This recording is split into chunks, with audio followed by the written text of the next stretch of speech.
अस्सलाम वालेकुम नाजरीन, आप देख रहे हैं प्रोग्राम फोकस और मैं हूं पलवशा महमूद। नाजरीन, आईएमएफ डील के हवाले से जो कल जितनी भी कयास सराइयाँ हो रही थी कि आईएमएफ डील हो चुकी है, वो एक्चुअली सारा कुछ एग्रीमेंट पाकिस्तान की गवर्नमेंट का आईएमएफ के साथ हो चुका है। लेकिन कल अगर स्टॉक मार्केट के हवाले से बात करें तो स्टॉक मार्केट में एक बहुत ही पॉजिटिव रुझान देखा गया था। पूरे साल में स्टॉक मार्केट ने रिकॉर्ड तोड़ दी थी, तमाम रिकॉर्ड, और 2400 पॉइंट्स का इजाफा देखा गया था। लेकिन आज अगर स्टॉक मार्केट का अहवाल जाने तो आज स्टॉक मार्केट में मिला जुला रुझान रहा।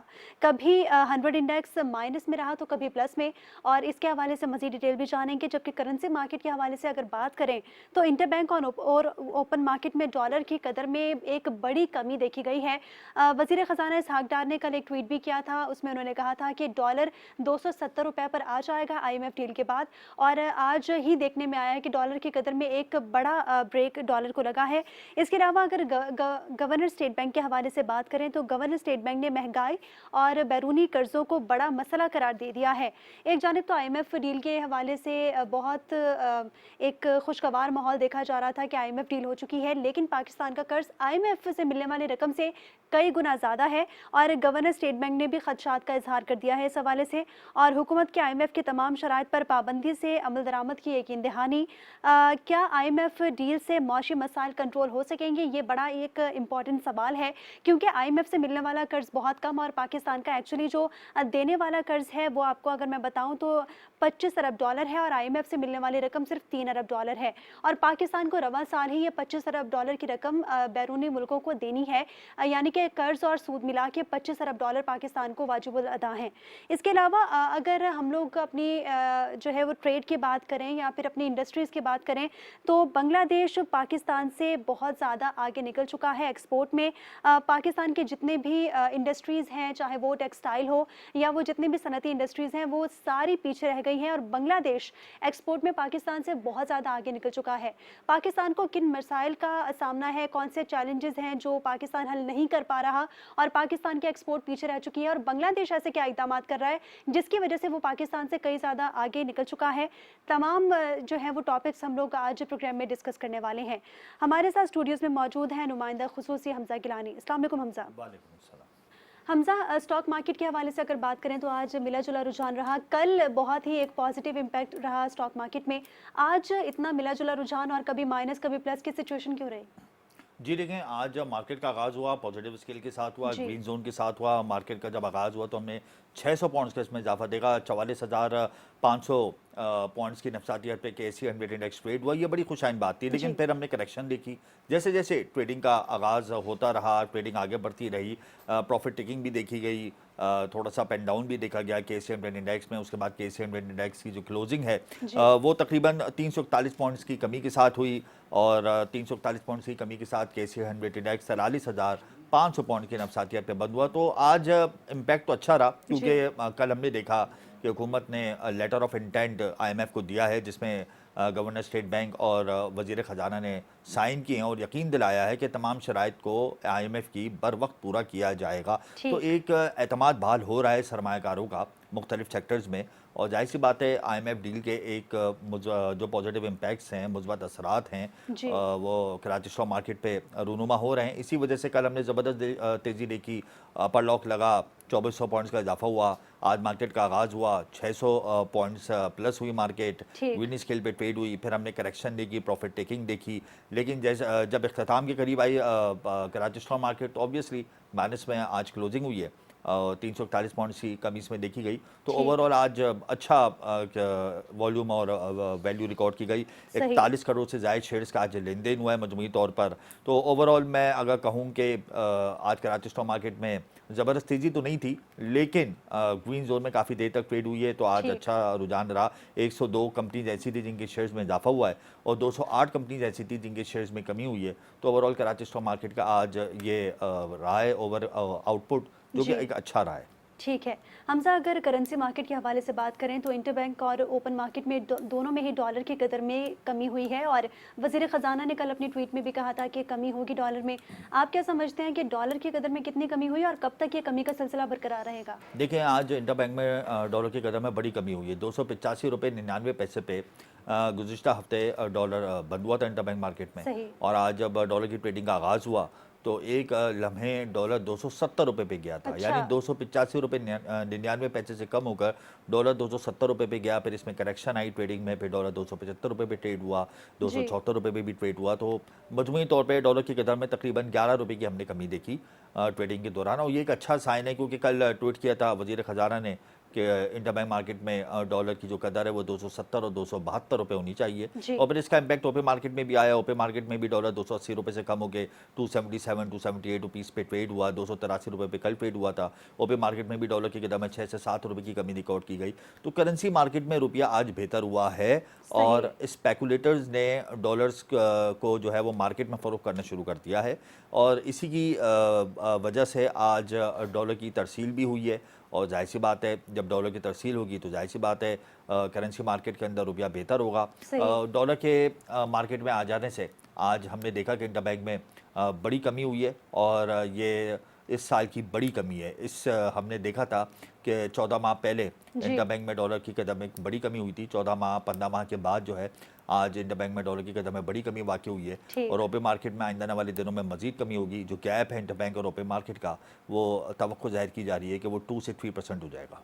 तो हमज़ा, क्या ये जितना भी डॉलर का गिरने का सिलसिला है, क्या ये एक स्पेसिफिक पॉइंट पे आके बंद हो जाएगा, या जब तक आईएमएफ मुआहिदा है डॉलर को कंट्रोल करने के इकदाम जारी रहेंगे? ऑब्वियसली इन्फ्लोज आते रहेंगे, डॉलर की कदर में कमी होती जाएगी। ठीक। आईएमएफ से हमें इस महीने 1.1 बिलियन डॉलर्स की रकम आने की तवक्को है, जी। और आईएमएफ ने इस बात का इशारा भी दे दिया है। जी। ऑब्वियसली जब वो रकम आएगी उसके बाद इस्लामिक बैंक हमें 1 बिलियन डॉलर्स देने वाला है, सऊदी अरब से हमें 2 बिलियन डॉलर्स आने वाले हैं, यूएई हमें 1 बिलियन डॉलर्स देने वाले हैं। जी। तो ये तमाम जब रकम हमारे रिजर्व में आएगी तो ऑब्वियसली हमारा इन्फ्लोज बेहतर होंगे, डॉलर की लिक्विडिटी होगी मार्केट में, तो जाहिर सी बात है उसका एक इम्पैक्ट जो है वो करेंसी मार्केट पे आएगा, उसके मुस्बत असरात मुरतब होंगे, जी। और फिर एतमाद बहाल होगा एक्सपोर्टर का भी कि वो फिर डॉलर मार्केट में दे, और इम्पोर्टर को जब डॉलर मिलेंगे तो एक चेन पूरी जो है वो चलने लगेगी डॉलर की लिक्विडिटी से। और जाहिर सी बात है आज गवर्नर स्टेट बैंक ने भी स्टेटमेंट दी है बड़ी तकरीब से गुफ्तगू में उन्होंने कहा है गवर्नर स्टेट बैंक ने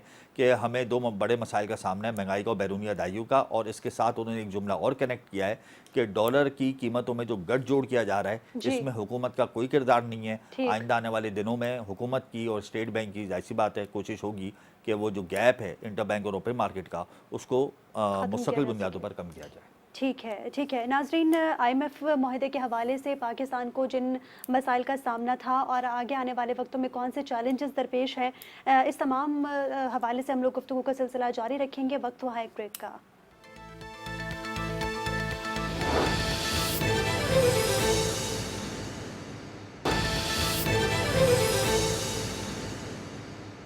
वेलकम बैक नाज़रीन। आईएमएफ मुआहिदा पाकिस्तान से हो चुका है और कुछ ही रोज़ में पाकिस्तान को आईएमएफ से रकम मिलना स्टार्ट हो जाएगी, जो आईएमएफ से मंजूर हुई है रकम।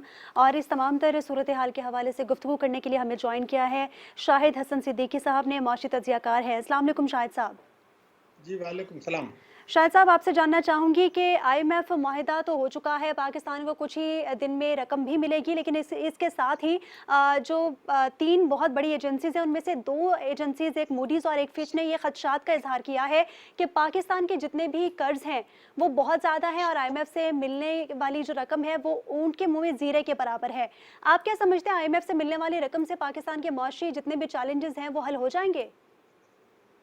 देखिए, बात यह है कि आईएमएफ ने ये अबूरी मुद्दत का एक मुआहिदा किया है, लेकिन इसके साथ 3 अरब डॉलर हमें मिलेंगे सऊदी अरब और यूएई से। ठीक। उसके बाद इस्लामिक डेवलपमेंट बैंक जद्दा हमें 1 अरब डॉलर या उससे ज़्यादा रकम देगा।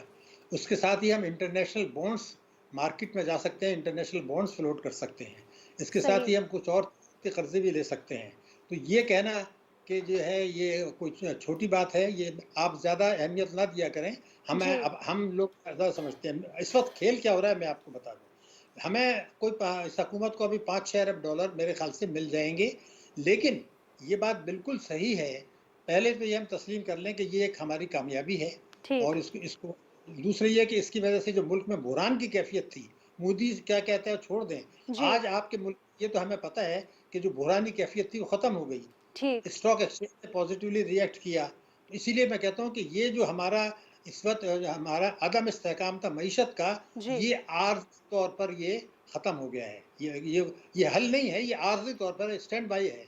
तो आर्जी तौर पर ये ख़त्म हो गया और उसके साथ ही आप ये देखेंगे कि अब हमारी इंपोर्ट्स जो हैं वो हम बढ़ाएँगे, हमारी जो है वो तिजारती और सनती सरगर्मियाँ बढ़ेंगी। जी। अलबत्ता एक ख़राबी तो ये है कि जो दौलतमंद लोग हैं, ताकतवर लोग हैं, जो टैक्स चोरी करने वाले हैं, जी। उन पर बोझ हुकूमत की जानिब से नहीं डाला गया।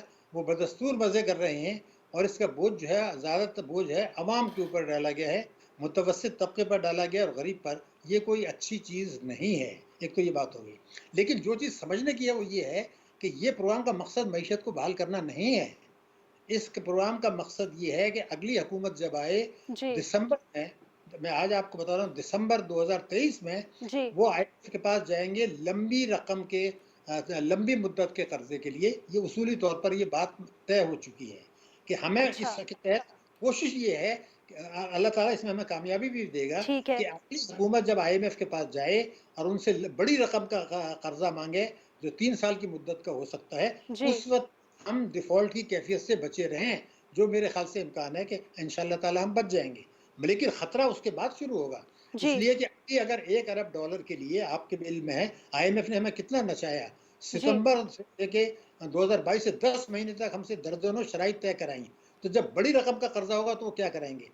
तो उस ठीक। वक़्त उसमें खतरात होंगे वो ज़्यादा हैं। इसलिए आज जो करने का काम है, वो करने का काम ये है कि इंतखाबात से पहले जो इस्लाहात मईशत को करनी है, उसको आप कानून साज़ी कर लें कि कोई भी हुकूमत आए, उसने वो इस्लाहात करनी है, वरना पाकिस्तान के लिए मुश्किलात भी बढ़ेंगी और ख़तरात भी बढ़ेंगे, सलामती के लिए ख़तरात बढ़ेंगे। तो ये बड़ा अहम मोमेंट है पाकिस्तान के लिए।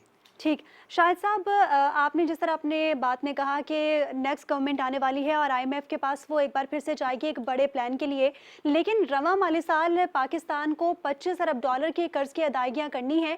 आप क्या समझते हैं कि आईएमएफ या दोस्त ममालिक से जितना भी कर्ज पाकिस्तान को मिलेगा, इसके बाद क्या पाकिस्तान तमाम अपना कर्ज अदा कर सकेगा? सूद समेत 25 अरब डॉलर बनते हैं। देखिए, मैंने अभी आपकी खिदमत में एक जुमला अर्ज़ किया था कि जी। जो बाहर से की रिपोर्टें आती हैं, उस पर बहुत ज़्यादा आप ध्यान ना दिया करें। वो जो 25 ठीक। अरब डॉलर की कर रहे हैं, उसमें जी। वो पैसे भी तो शामिल है जो रोल ओवर हो रहे हैं। अभी देखिए ना, चाइना ने अगर 5 अरब डॉलर के रोल ओवर कर दिए, तो ठीक। वो तो 5 अरब डॉलर वो दिखा रहे हैं कि हमें अदा करना है। अरे भाई, सऊदी अरब ने और यूएई ने, अल्लाह का शुक्र करें जो भी है, चाइना ने जो जी। हमारे पास पैसे दिए हैं, जब वो ख़त्म होंगे तो उसको वो रोल ओवर करते हैं। सही। यानी पहले आप उनको वापस करते हैं, वो दोबारा कर देते हैं, तो ये उसको अदायगी में दिखा रहे हैं ना। अच्छा, तो सही। मैंने इसीलिए शाहिद आपको कहा साहब, था कि हमारा शाहिद साहब, जनाब फरमाइए। जी, हम जी। हम कब तक कशकोल लेके पूरी दुनिया से पैसा मांगते रहेंगे? कब तक हम कर्जों पे जिएंगे? 40-45 साल हो गए हैं, आईएमएफ के चुंगल से बाहर नहीं निकल पा रहे, कोई पॉलिसी नहीं बना पा रहे। वजीर आजम कर्ज मिलने के बाद कौम को मुबारकबाद देते हैं, वजीर खजाना मुबारकबाद देते हैं। ये कब तक सिलसिला चलता रहेगा शाहिद साहब? देखिए, हम 1958 में आईएमएफ के पास गए थे। तो इसका मतलब ये है कि बिल्कुल। वो तकरीबन 65 साल हो गए, ठीक है ना? अब मसला क्या है कि तमाम पाकिस्तान की हुकूमतें ये चाहती हैं, तमाम हुकूमतें, कि हम आईएमएफ के प्रोग्राम में रहें। ये मैं आपको एक और वजह बता दूँ। अगर आप देखें, 1993 से मैं देख रहा था, जी। 1993 से अब तक पाकिस्तान में 12 वज़ीर आज़म आए हैं। केयर टेकर्स को छोड़ दें आप। शहबाज शरीफ साहब 12वें वज़ीर आज़म हैं सही। और इन्होंने ये कर्जा हासिल किया है। यानी 12 वज़ीर आज़म ने 1993 से अब तक जो है 13 मरतबा कर्जा हासिल कर लिया है। पाकिस्तान ने मजमूई तौर पर 24 किए हैं और ये सही। 25वें की तैयारी है। तो बिल्कुल। इसका मतलब ये है कि हमारी हुकूमतें ये चाहती हैं कि हम आईएमएफ के प्रोग्राम में रहें। क्यों? क्योंकि उसकी आड़ में जो अवाम के ऊपर बोझ डालना होता है, रुपए की कदर गिरानी होती है, बिजली के नर्ख बढ़ाने, जीएसटी बढ़ाना, वो सब आईएमएफ के खाते में डाल देते हैं। तो इससे वरना अवाम पूछेंगे ये आप क्यों कर रहे हैं? तो वो झूठ बोलते हैं कि जी आपको आईएमएफ ने कहा है। दूसरा ये कि अमेरिका, चाहे आप माने या नहीं माने, जी। अमेरिका अब पाकिस्तान की मईशत को नुकसान पहुंचाना चाहता है, जी। पाकिस्तान अच्छा। को कमज़ोर रखना चाहता है। उसके लिए वो आईएमएफ को इस्तेमाल कर रहा है। अब कमज़ोर रखना क्यों चाह रहा है, उसके लिए 2 जुमलों में मैं आपको बता दूं, वाज़ेह हो जाएगी। देखिए, 1979 में सोवियत इन्वेजन हुआ, अफ़गानिस्तान पे हमला हुआ। अमेरिका ने हमें इस्तेमाल किया और हमें बिल्कुल। पैसा दिया, मिलता रहा। फिर 9/11 आया, जी। हमें इस्तेमाल किया अमेरिका ने और हमें पैसा मिलता रहा। जी। यानी आप ये समझे, 1980 से 2016 तक हम अमरीकी जंग लड़ते रहे, हमें दौलत मिलती रही, पैसा मिलता रहा, गुजारा हुआ। सही। लेकिन इसके बावजूद 1980 से 2016 जो 36 बरस हैं, उसमें हमारा ग्रोथ रेट इस इमदाद के बावजूद भारत, बांग्लादेश और श्रीलंका से कम है।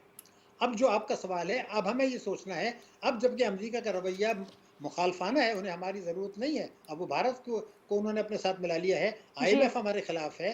तो जब 1980 से 2016 तक हम श्रीलंका के मुकाबले में ग्रोथ रेट कम रखा बांग्लादेश, तो अब जबकि हम क्राइसिस में हैं, तो आप क्या समझते हैं कि महंगी शरह सूद पे कर्जे लेके हम गुजारा कर लेंगे? नहीं, इसका एक ही हल है, एक जुमले में, कि इंतखाबात से पहले जो इस्लाहात ज़रूरी हैं, जी। उसको कानूनी शक्ल दे दी जाए कि कोई भी पार्टी जीत के आए, वो पाबंद होगी कि वो इस्लाहात करे, वरना उसकी हुकूमत ख़त्म हो जाएगी। अच्छा शाहिद इसके साहब, अलावा कोई शाहिद साहब ये भी बताएं कि बैरूनी कुव्वतों के अलावा हमारी मुल्क की अशराफिया भी तो हमें खोखला कर रही है ना। अगर मुल्क की अशराफिया चाहे तो टैक्स पूरा अदा करे, मुल्क की अशराफिया चाहे तो डॉलर की ज़ख़ीरा अंदोज़ी छोड़ दे, लिक्विडिटी आ जाएगी डॉलर की, तो हमें तो इधर उधर जाने की ज़रूरत ही पेश नहीं आएगी। तो ये अशराफिया भी तो हमें बहुत ज़्यादा नुकसान पहुँचा रही है और हुकूमत कुछ करने से बेबस है। नहीं, तो ये बात तो मैंने जो आपने तफ़सील बताई है, यही बात मैंने कही थी कि हुकूमतें ये चाहती हैं कि आईएमएफ के प्रोग्राम में रहें, जी। ताकि अवाम के ऊपर बोझ डालें। यही तो मैं कह रहा था कि आप आईएमएफ की आड़ में अवाम पे टैक्सों का बोझ डालते हैं। फिर मैंने अभी जैसे कहा कि जो मालदार तबके हैं, जो कौमी दौलत लूटने वाले हैं, वो आज भी मज़े कर रहे हैं, आईएमएफ भी नहीं रोक रहा। तो एक जो मुल्की अशराफिया है, जिसका जी। आपने ज़िक्र किया, बिल्कुल सही किया, और एक बैरूनी अशराफिया है, जिसमें अमेरिका, आईएमएफ है। इनके दरमियान एक गठजोड़ है, पाकिस्तान और पाकिस्तान की मईशत के खिलाफ। अगर ये गठजोड़ नहीं तोड़ते आप, और आईएमएफ के पास जाते रहते हैं और टैक्सों में इस्लाहात नहीं करते, सरमाए का फरार होने देते हैं, बिजली गैस के नर्ख बढ़ाते रहते हैं, तो इसी तरह से आप हमारी मईशत कमज़ोर रहेगी, अवाम जो है कुचले रहेंगे, और पाकिस्तान की सलामती को खतरात बढ़ते चले जाएंगे। जी। ये वो खतरा है जो मैंने नेक्स्ट आपको बताया, वही बात आपने कही है, तो बिल्कुल सही कही।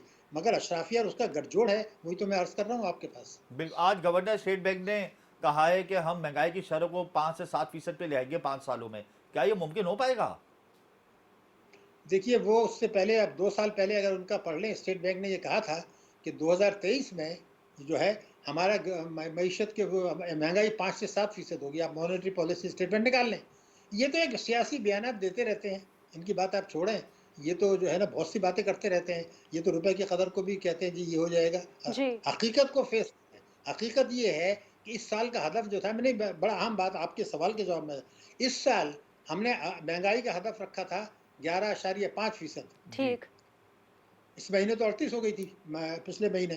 तो आपके आदाब और स्टेट बैंक जो कहते हैं 5 से 7%, ये तो 2 साल से कह रहा है वो। ये इस तरह से नहीं चलेगा। ये तो अगले प्रोग्राम में जब आप जाएँगे, जी। तो फिर नई शराइत की, अब अभी शायद कुछ कमी होगी, मैं समझता हूँ। महँगाई में थोड़ी-सी कमी होगी, रुपए की कदर में थोड़ा-सा बेहतरी आएगी। ये जी। दोनों आर्ज़ी चीज़ें होंगी। उसके बाद फिर सही। मसले खड़े होंगे।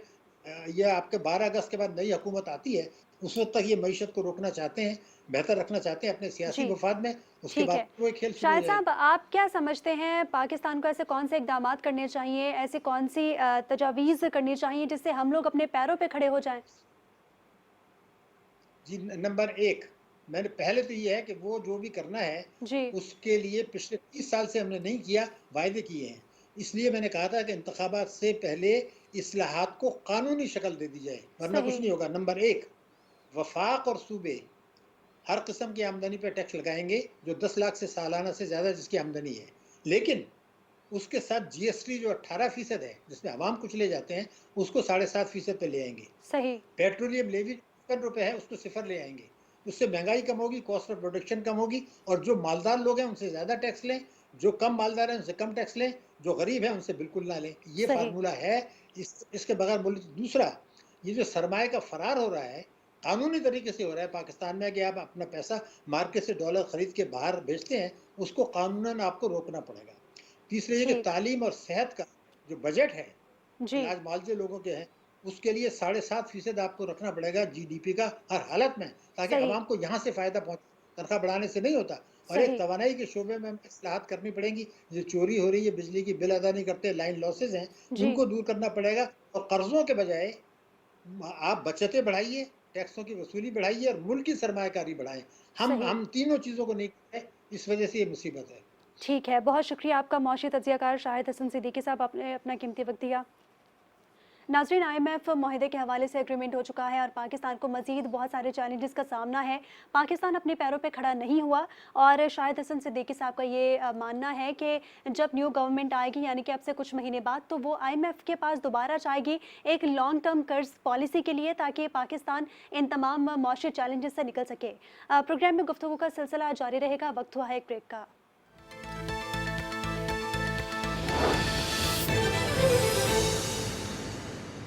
तो ज्वाइन किया है साबिक वज़ीर सेहत व सनत व तिजारत खालिद तवाब साहब ने। अस्सलाम वालेकुम खालिद साहब। वालेकुम सलाम। खालिद साहब, आपसे जानना चाहूँगी, IMF माहिदा हो चुका है, पाकिस्तान को कुछ टाइम में रकम मिलना स्टार्ट हो जाएगी। आप क्या समझते हैं कि IMF डील होने से पाकिस्तान के तमाम माशी मसाइल कंट्रोल हो जाएंगे? मेरे ख्याल में ये तो कोई भी नहीं कहेगा किसी भी तरह से कि जी। तमाम माशी के मसाइल हल हो जाएंगे। ये सिर्फ एक कॉन्फिडेंस मेजर है जो बाकी इदारे हैं और बाकी ममालिक हैं उनमें एक कॉन्फिडेंस रिस्टोर हो जाएगा और हो गया है कि पाकिस्तान की इकोनॉमी जो है वो इंशाल्लाह अब चलनी शुरू हो जाएगी। सिर्फ एक कॉन्फिडेंस मेजर है और आपने देखा जिस तरह आज फॉरेन एक्सचेंज मार्केट में और स्टॉक एक्सचेंज मार्केट ने जिस तरह रिएक्ट किया है जी। वो एक कॉन्फिडेंस के लिए हद तक ठीक है। बाकी हमको अपनी माशी पॉलिसी बनानी पड़ेगी, हमको एक लॉन्ग टर्म बेसिस पे जाना पड़ेगा और ये कोई हल नहीं है। देखिए पैसे अगर सूद पे मिल जाना हम समझते हैं कि हमारे माशी हालात जो ठीक हो जाएंगे, मेरा जी। ख्याल है कतई तौर पर गलत है, कतई तौर पर गलत है। खालिद साहब, IMF से तो डील हो गई है, रकम भी मिल जाएगी हमें बिलाखिर, लेकिन हमारी एक्सपोर्ट तो गिर गई। मालियाती साल की क्लोजिंग पर जो अदाद शुमार आए हैं, हमारी 31 अरब डॉलर से ज़ायद एक्सपोर्ट हुई थी गुज़िश्ता माली साल। उसके मुकाबले में आज हमारी एक्सपोर्ट 27 अरब डॉलर पर आ गई है। बांग्लादेश की एक्सपोर्ट 55 अरब डॉलर पर पहुंच गई, हमारी एक्सपोर्ट 27 अरब डॉलर पर हैं। किस तरीके से हमारा सर्वाइवल होगा? एक्सपोर्ट का हदफ हमने सिर्फ 30 अरब डॉलर रखा है, अगले साल हम 30 अरब डॉलर पर पहुँच पाएंगे क्या खालिद साहब? देखिए पता ही नहीं पहुंच सकेंगे जो मौजूदा पॉलिसीज़ हैं। उसकी बड़ी वजह है, मैं छोटी सी मिसाल आपको देता हूँ। एक वक्त ऐसा था चंद साल पहले कि हमारी जो बैकबोन है इस वक्त एक्सपोर्ट की वो है टेक्सटाइल और हमारी कॉटन प्रोडक्शन जो है वो 14 मिलियन बेल्स थी। इसी तरह इंडिया की भी 14 मिलियन बेल्स थी। लेकिन आज की सूरत हाल ये है कि इंडिया 40 पे चला गया और हम जी। 4.7 पे आ गए। तो हमें ये अभी मौजूदा गवर्नमेंट ने इस पर फौरी तवज्जो दी है कि हमारी एग्रीकल्चर साइड में और ख़ास तौर पे कॉटन प्रोडक्शन, ये नोट करें कि कॉटन जो है वो लास्ट ईयर 3 बिलियन डॉलर की हमने इंपोर्ट की है। तो ठीक। अब ये तखमीना लगा रही है कि शायद इस साल हम तकरीबन 12 मिलियन बेस पे पहुंच जाएंगे, क्योंकि गवर्नमेंट ऑफ पंजाब ने इसमें बड़ा इंटरेस्ट लिया है। ख़ास तौर पे जो इनके एग्रीकल्चर और सीनियर मिनिस्टर हैं SM तनवीर साहब, उनसे मेरी भी बात हुई, उन्होंने कहा हम इसको पूरी तरह मॉनिटर कर रहे हैं, हमने अपनी सीड्स भी तब्दील किए हैं, जी। ग्रोइंग एरिया भी बनाया है। तो अगर बाकी हमारा अगर 10 या 12 मिलियन बेल से पहुंच गए हम, तो ये एक बहुत बड़ी कामयाबी होगी। क्योंकि इंडस्ट्री को अगर आप बढ़ाने की ये बात करें, प्रोडक्शन की बात करें, तो इंडस्ट्री को तो बहुत तबाही की हालत में है और उसको दोबारा उस पेज पे लाने के लिए 2 4 5 साल का मसलम चाहिए। जी। लेकिन एग्रीकल्चर साइड ऐसी है कि जहाँ हम फौरी तौर पर 1 आध 2 क्रॉप पे हम उस को अचीव कर सकते हैं। अगर ठीक। आप देखें तो आपके जो वीट की क्रॉप आई है वो भी जी। बड़ी बम्पर क्रॉप आई है और अब हमें इस साल वीट की इंपोर्ट की ज़रूरत भी नहीं होगी और जो तखमीना लगाया जा रहा है 1.5 मिलियन टन जो है वीट हमारे पास एक्सेस होगी। तो ये एक खालिद साहब, इस इंटरेस्ट रेट पर सनतें कैसे चल पाएंगी? IMF तो कहता है कि मजीद इंटरेस्ट रेट बढ़ाया जाए। अगर मजीद इंटरेस्ट रेट बढ़ा देती है हुकूमत, तो कैसे सर्वाइवल होगा हमारे मुल्क की इंडस्ट्री सेक्टर का? देखिए ये 22% काइबर है प्लस जो सनतकारों को ये तजारत के लिए मिलता है वो 24 25 26 तक जाता है। इसमें कोई भी इंडस्ट्री जो है वो सर्वाइव आपने सही कहा कर ही नहीं सकती है।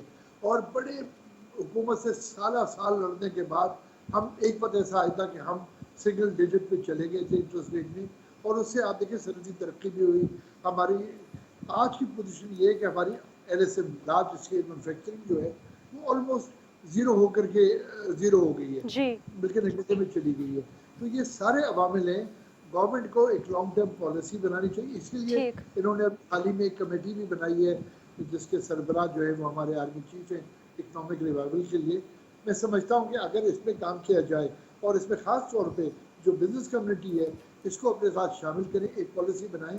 अभी एक हफ्ते पहले जनाब आसिफ अली जरदारी की लाहौर में एक बड़ी अहम मीटिंग बिज़नेस कम्युनिटी जी के साथ हुई और जी उन्होंने इसका आदा किया कि हम माशी पॉलिसी जो है वो कम से कम 10 साल के लिए बनाएं, कोई गवर्नमेंट आए कोई गवर्नमेंट जाए, माशी पॉलिसी सेफ रहे। अगर इस तरह की चीज़ों पर हमने अमल किया तो इंशाल्लाह 2 4 5 साल में पाकिस्तान जो है वो फिर एक अच्छी सिमत में आ जाएगा। आप समझते हैं कि हम अपनी मौची पॉलिसी खुद बना सकते हैं या आईएमएफ हमारी मौची पॉलिसी बनाएगा, उस पर हम अमल दरामद करेंगे? देखिए, मैं यहाँ वाज़ेह करूँ, ये कॉन्सेप्ट कतई तौर पे गलत है कि आईएमएफ हमें कोई पॉलिसी देता है।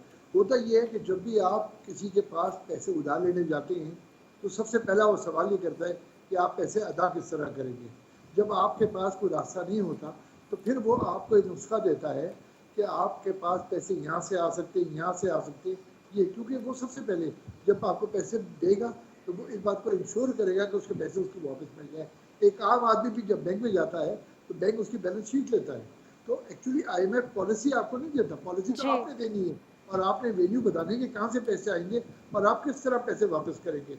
मैं समझता हूँ अगर हम अपनी पॉलिसीज़ को ढंगा बना लें, अच्छी तरह बना लें जी और ये आदा करें अपने अवाम के साथ कि हम आईएमएफ की दूसरी पॉलिसी पे नहीं जाएंगे और ठीक इंशाल्लाह ये पैसे अदा करेंगे, तो हम अगर सही पॉलिसीज़ पे आ जाएं तो हमें ज़रूरत नहीं पड़ेगी।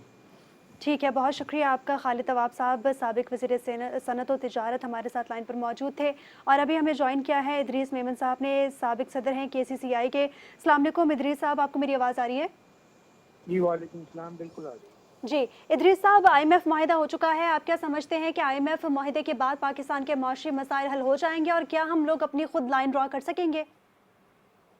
देखिए, जहाँ तक बात ये है कि ये तो खुशाइन बात है कि माहिदा हो गया, क्योंकि जो हमारे पाकिस्तान दुश्मन लोग हैं वो कह रहे थे माहिदा नहीं होगा, डिफ़ॉल्ट हो जाएगा। जी तो उस सिनेरियो में तो ये एक बेहतर जो है पोजीशन पाकिस्तान की हो गई, और आप देख रही हैं कि कुछ जो लोकल मार्केट में डॉलर्स वगैरह भी कम होना शुरू हुए हैं। ठीक लेकिन इन लॉन्ग टर्म हम देखें कि किन शराइत पर ये मुआहदा हुआ है और आगे हुकूमत क्या करने जा रही है, क्योंकि जो इस वक्त यूटिलिटीज़ की जो चार्जेस हैं वो इतने ज़्यादा हैं कि हमारी एक्सपोर्ट मुसलसल डिक्लाइन हो रही है। गैस जो है वो अभी भी नापैद है।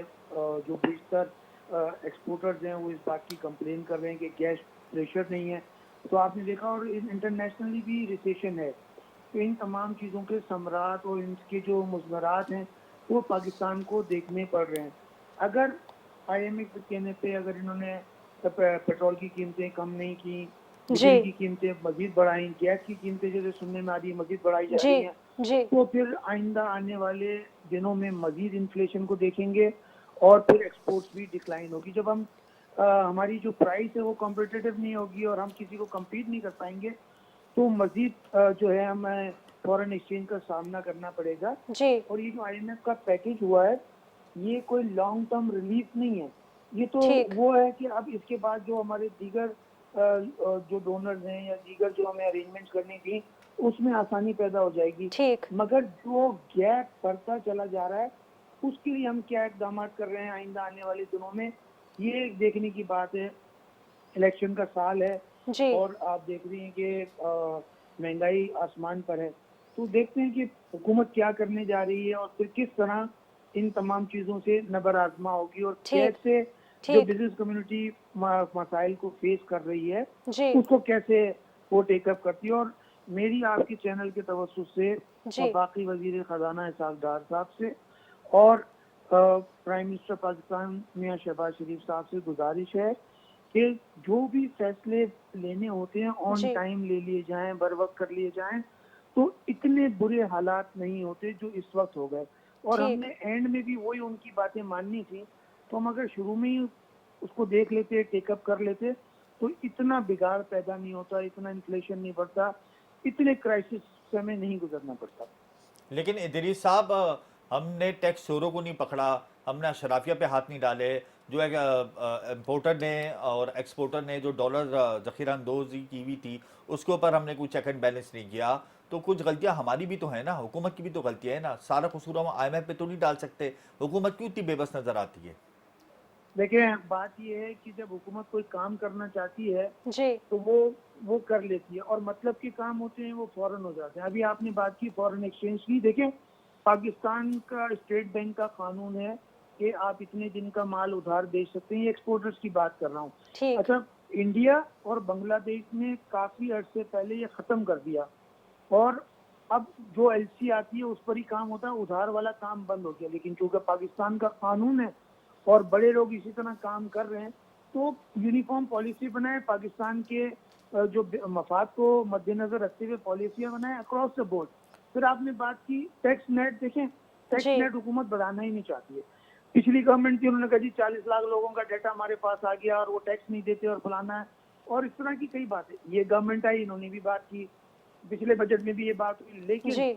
जब आप फाइलर और नॉन फाइलर की इस्तिलाह को खत्म करना ही नहीं चाहते, और आप कहते हैं जी फाइलर है तो 2% देगा, नॉन फाइलर है तो 6%, ठीक। यानी हुकूमत खुद चाहती है कि अनडॉक्यूमेंटेड जो इकोनॉमी है वो चलती रहे और इसी तरह काम होता रहे। और अच्छा, ये जो बता लोग दें टैक्स दिलीप दे साहब, ये बता दें कि स्टेट बैंक की कारकर्दगी से बिजनेस कम्युनिटी मुतमईन है, या आप समझते हैं कि स्टेट बैंक डिसेंट्रलाइज हो गया है?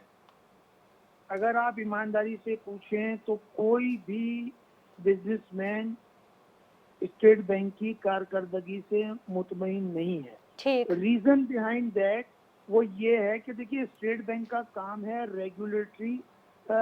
रेगुलेट करना, सही। रेगुलेटरी अथॉरिटी है। लेकिन आप देख रहे हैं कि मुसलसल बैंक अपनी मनमानियां कर रहे हैं। सही। कोई बैंक 293 में डॉलर काट रहा था इंपोर्ट के डॉक्यूमेंट्स, कोई 288 में, कोई 287 में। जी। तो हमने कई बार कहा कि उसको कैप कर दें कि मैक्सिमम इतना, मिनिमम इतना, ठीक। लेकिन वो मामूली से जुर्माने के साथ और जो है काम जारी सारी रहा। इस तरह की बहुत सारी चीजें आप बैंक्स के प्रॉफिट्स उठाकर देख लें, सही। और जिस प्रोडक्ट में उन्होंने कमाया है वो देख लें, तो आपको 80% मिलेगा कि इन्होंने जो इंपोर्ट के डॉक्यूमेंट क्लियर किए हैं उसमें उन्होंने पैसे कमाए या एक्सपोर्ट में बिल्कुल। कमाए। ठीक है। तो ठीक है। ये एक जो है बात है, लम्हा फिक्रिया है। तो बिल्कुल, ये एक स्टेट बैंक की लम्हा कारकर्दगी से बिल्कुल, और फाइनेंस मिनिस्ट्री की कारकर्दगी से भी बिल्कुल मुतमईन नहीं है। ठीक है, ये लम्हा फिक्रिया है और पाकिस्तान को चाहिए कि आईएमएफ के चुंगल से निकलने के लिए अपनी लॉन्ग टर्म पॉलिसीज़ मुतारिफ कराए जाए, लॉन्ग टर्म पॉलिसीज़ बनाई जाएँ। बहुत शुक्रिया आपका इदरीस मेमन साहब, साबिक सदर हैं केसीसीआई के, आपने अपना कीमती वक्त दिया।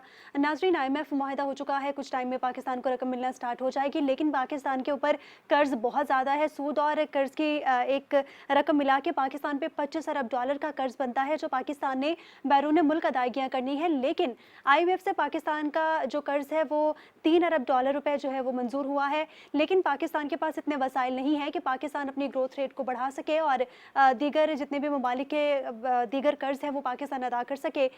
इलेक्शन ईयर है, इलेक्शन सर पे हैं, इसके बाद गवर्नमेंट चेंज होने वाली है और कुछ मौशी तज्जियाकारों का ये कहना है कि नई गवर्नमेंट जब आएगी तो वो आईएमएफ के पास एक बार फिर से जाएगी और पाकिस्तान को अपने पैरों पर खड़ा होने के लिए एक लॉन्ग टर्म पॉलिसी की ज़रूरत है। लेकिन हुकूमत क्या इकदाम करती है, क्या हुकूमत ऐसे इकदाम करती है जिससे पाकिस्तान वाकई अपनी लाइन ड्रॉ कर ले, ये बहुत अहम सवाल है। इसी के साथ ही मुझे और मेरी पूरी टीम को इजाज़त दीजिए। अल्लाह हाफ़िज़।